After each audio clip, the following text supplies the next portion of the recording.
So in fact, since we are talking about the awards, the next year after that Tobina Madness, ulibeba awards zote tena.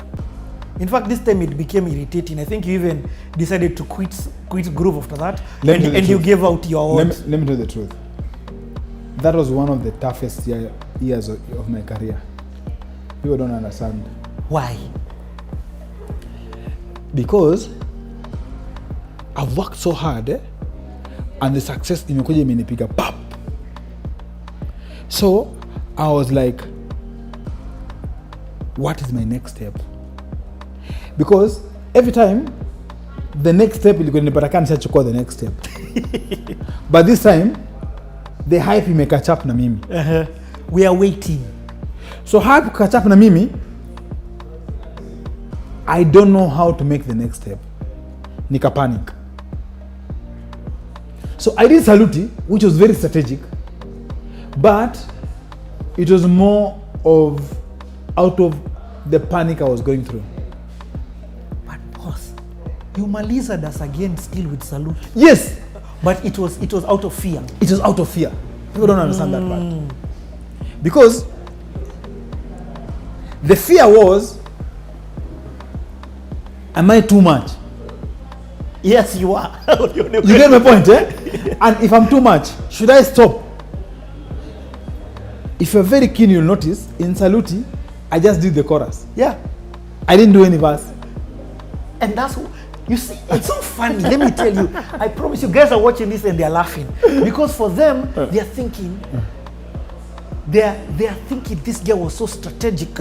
Now you get. It was a panic. They don't know it was out of fear. I was like, God help me. But this time you haven't removed tattoo. Not yet. Also, Saluti was next after Tobina. Yes, Saluti was after Mamas. Wow. Yes, because even at that Groove Awards, you had all of the ladies. Yes. And Mamas at that time, MTV wants to play my songs, but they can't play Saluti. Yes. They want more pop song, yes. More upbeat. They were calling me, they're like, do collabos with other artists from other parts of Africa. But gospel was nowhere. It was only in Kenya. We did research with the MTV guys. Yeah. We called South Africa, we called Nigeria, there was nowhere. Gospel, the kind of gospel. Urban gospel. Yeah. Somebody who could merge with you properly. No one. At that time, there was no one. What? So I'm like, my next move is to go to Africa. But Africa is not ready. Africa is not ready. Or and then alone. The songs that MTV wants, I can't do them because now they were trying to take me back to those days of one day. Oh, I get. And for me, I'm like, I'm just from there. I don't want to go back there. Wow. So I'm torn in between. I don't know what to do. Wow. You know, I'm so glad we filmed this Playhouse. Nobody knows this. So, if you ask analysts, people who know Kenyan music, they'll tell you, oh, Daddy Owen hapo ndo ulala. Hapo ungeenda. Because at that time, I was at the same level with Kina Diamond, yes. Kina Sakodie. We were together, we came back together with them. And you were the only one who had won. Yes. So you didn't even come back together. You came back solidified. Yes. Africa. Yes. Is ready. And we were friends back na Kina J. Martins, Kina Pisque, all of these guys at that time. I had the same respect. They respected me to the same level. So you, what is your, was it faith? Is here where faith comes in? That's where faith comes in. Because, that's what I'm telling you, everything that I used to do, it was planned. So I was just following the plan. Mm-hmm. But here, the hype may catch up. I'm calculating what is my next move. Mm-hmm. And the hype in a song, what's my next move? So I'm competing with the hype. And that's where, if you're not very careful, you'll go with the hype and forget now the faith. Because the hype is ready. Yes. And the hype is easy. Right. And the hype was easy for you to do. Yeah. It was so easy because to do one day you did that 2 albums, an album ago. Anytime at that moment, just release anything. Owen will support it. At that time, everyone was like, Owen, just release anything. We love it. We'll scream. will dance, God, will give you shows. This is insane. The hype may come and the money. Because I remember after MTV Mamas is when now I was given the Airtel endorsement. Because Airtel were the ones who were the main sponsors for MTV. Yeah. So they were like, every winner should get an endorsement in their country. So I got the endorsement. Now, And it's in millions. It's millions. Yes, Now in millions. Yeah, I was going to say that. It's not even 1 million, it's in millions. Now, I'm in a position whereby I'm young, millions lie in my account, the hype is there, I can do those videos that MTV want, but there's no song to it. The song they want me to do can't work at home. You guy, you're stressing me. You can't make this up. You get? So you are like, should I go back to those urban things? I'm like, I don't want to go back there. Is it that you didn't want to go back, or you didn't feel it was the right? Your heart was telling you no. My heart was telling me no, because I know how every time I remember the deep, I'm like, I can't do that mistake again. I'm just from there. I don't want to go back there. So you are like, it's Kenya that took me here. Yes. I the don't church, need to, I not don't even Kenya. The church that took me here. Yes. I'm not And selling the church out. right now, they want those Saluti, Yeah. Kerero. I get. You understand? I They want get. sing-alongs. But Because if you listen to all those songs at that moment, there was no English song. I understand. And then the songs were too local. Hakukuwa na ngoma unasema it's an urban song or popish or Yes. no. They were too local. They were just local songs. The song that I used to go to nafanya zile Citizen Media Tour. Yes. Citizen walikuwa nafanya na shows zingine, walikuwa nafanya tour around the country. Men, you travel from one town to another town, the crowd inawafuata mbio. When you reach Eldamaravine like this, they are waiting. Those days, you go to a Citizen Caravan. It was not a joke. When they hear that Owen is coming, they wait like this. Paka the truck haina space ya kupaka. Yeah. Ask Kinatuva. That time Kinatuva walikuwa wameanza. This is insane. Yeah. So, like, I'm torn in between. That must have been hard. Yeah, it was really because hard. one here, there's a level of money, Yes. success, Africa fame, Yes. and the next level of what? Yes. Everybody's like, hey, Yes. boss, next level. Including Yes. the gospel industry. Yes. Or Owen, Kwaheri. Yes. It was real. Yes. So I'm torn in between. Should I make this move? Should I stick to what I know? Should I pause and wait? And I think that's where I made a mistake. So for you, Saluti was a mistake? No, after Saluti, No, because first you did Saluti. Yes. After Saluti, after Saluti, first and foremost, let's start with Saluti, because I'm not going to pass over Saluti like Saluti wasn't. No, Saluti was big. Saluti, and then Saluti, you didn't tell anybody, Wow, didn't do anything. We just woke up one day, Wow, beat of the wow. week. Saluti was big because A Saluti video that you shot across the country. Saluti, I think the concept of the video was the concept of the song and the concept of the video. Because I remember even when we were in the studio recording the song, all these ladies were like, "What? How did he come up with this song? How did he even think about it? How did he even?" And for me, I was like, I wanted to do a song that is the Owen song, but I don't want to be all over the song. You get it? That's funny. So, when I wrote the chorus, I told RK, I want us to pick ladies across the country. You thought. And that lineup, we made it with RK. Both of you in the studio together. Yes. So we just called them ladies, they came, and everyone executed, man. Yeah. I remember you introduced me to Masha Mapenzi on that video. Everyone executed. And it was amazing. And now, after that, I decided to also mention the video. The video now, it was a long process because I had to travel to all these regions doing the video. It was very expensive, the video. Very, very expensive. Considering it was 2010, I think. Yeah, it was 2010. But it was very expensive. Remember, at that time, it costed me More than 500,000. Then. But But that's also good. That's good, well taken care of a budget. Yes. Because you shot everywhere. And you see the budget by them mostly was on logistics. Yeah. Because taking these ladies there, accommodating them, transport, now the crew, and all these things. It was very expensive. Very expensive. You get that's insane. Yeah. That was 2010. It was about between 500 to 700,000. Hey. This is Daddy Owen once again. Tuna salute Jesus Kristo, Generali mwenyewe. Karibu ndani. Mapenzi yuko ndani, na nanje yuko ndani, koske wa home na kutira. Nasimama, na kupiga saluti, ninasema, Yesu jemedari. Nasimama, na kupiga saluti, ninasema, Yesu ni komanda.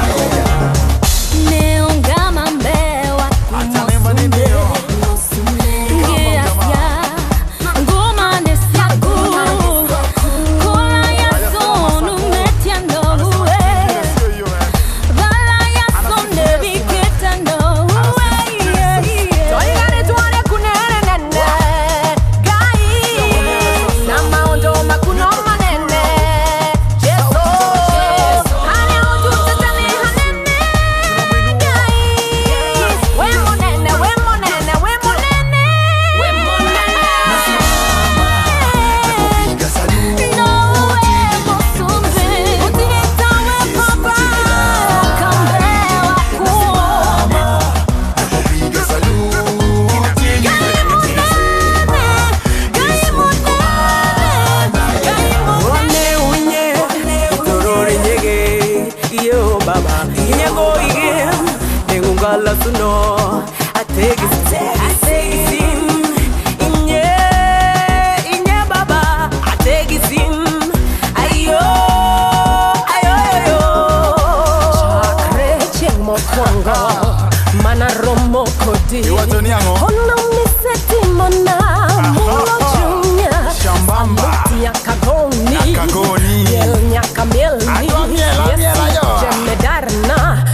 That's now when that's where now I remember I keep coming back to the groove because I feel like this was your goodbye to the groove. Yes, because I remember at that time is when I felt like for me, let me be very honest. Yeah. For me, I felt like 2010, no 2011 now, when I did Saluti. Yeah. I felt like 2011, Juliani worked so hard. He grinded. I felt like 2011 was Juliani's year. I just came with a song that was ripe at the right moment for Groove Awards. Yes.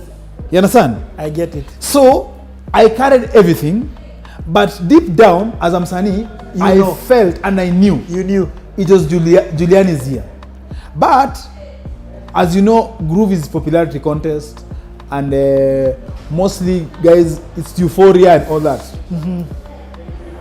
Guys will not go to do all the analytics to understand why I was saying that. But for me, Juliani was like the guy who did an album with so many songs that were doing well. Yeah. Yeah.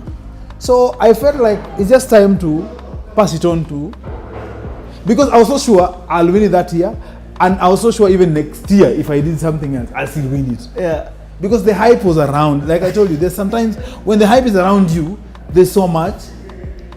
But I was like, I have to pave way, and even I told Juliani, we have to pave way for new artists to be given a chance, for even them to have the same platform that we were given by Groove.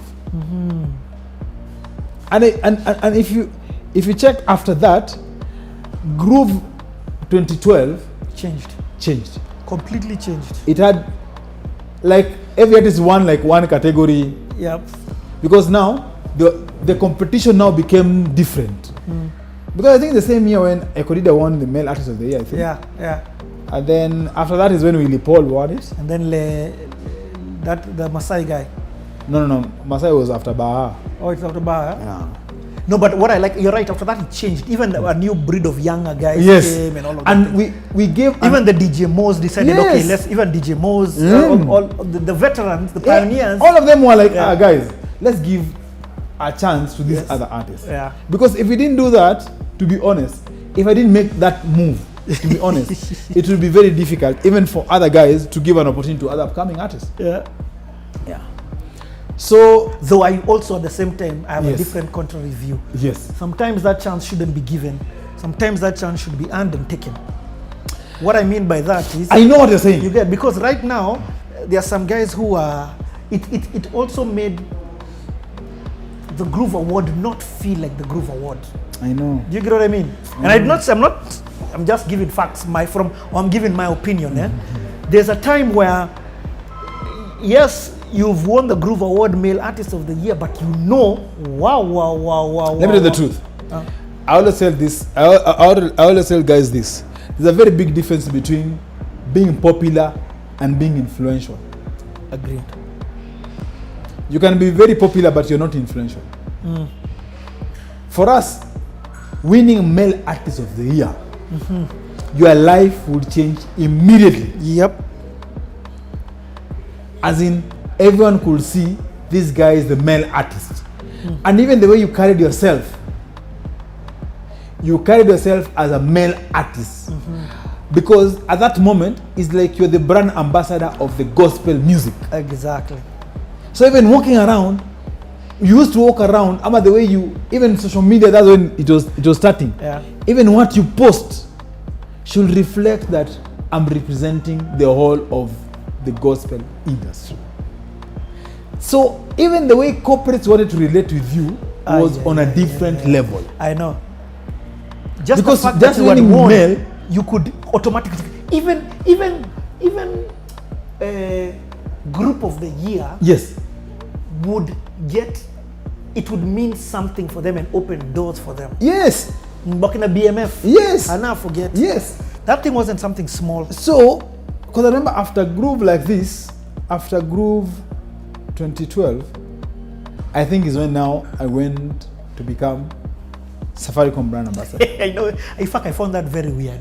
I'm like, Owen, you are Airtel, contract iliisha hivi. Yes, immediately niko Safaricom. Did you miss 1 year because of Airtel? No. So as soon as Safaricom it opened up, you engaged Safaricom. Yeah. It was back to back. It was back to back. It was back to back. So after Mamas, And after Saluti, Uh-huh. I think that's when now I dilly-dallied kidogo. I was confused. I didn't know what next. I had great songs. I had amazing songs. I had Sweet and Sour with Kambua, a song called Sweet and Sour. Yes, That song, I'm so sure if I did a video to it, Why did you do a video? I don't know. I'm telling you, Okay, I something understand. was happening I at that get. moment, and I didn't know what was my next move. So I was confused somewhere. Sweet and sour. Kama usikitafuta amplifier. Your love is sweet and sour. So sweet. Daddy Owen once again. Sweet and sour. Kambua. Your love is sweet and sour. Your love is sweet and sour. Your love is sweet and sour. Your love is sweet and sour. Your love is sweet and Nakumbuka sour. ukisema huwezi niacha milele, upendo wako ni wa ajabu, pole kama nimekukosea. Kisha tena ukasema waniwaza kila siku, fikira zangu wazijua, natamani kuwa karibu nawe. Lile, upendo wako ni ule ule, jana leo na milele, mimi siwezi kuacha kamwe. Nakungoja kwa subira ili nikae na wewe, penzi lako linadumu, hatuwezi tenganishwa.